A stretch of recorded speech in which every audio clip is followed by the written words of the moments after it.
Now we can make further minor adjustments by adjusting these individual saddles on the bridge itself. So to check intonation, first we want to make sure we're in tune again.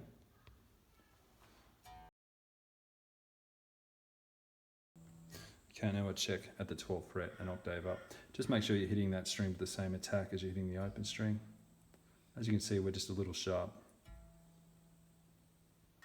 So if you're a little sharp, what you need to do is increase the vibrating length or the scale length of that string. So you'll see here, I've got intonation screws, intonation adjustment screws. So we'll just turn that counterclockwise to push that saddle further back, and that would increase the length of the string. The first point of contact for the strings is the saddle and then the nut. So the scale length is measured between those two. So we've just increased the length of that string. Now I'll just get in tune again.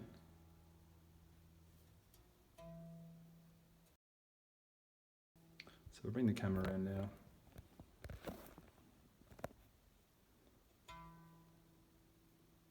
You can see we're just still a little bit sharp, so I'd still need to adjust that a little bit further.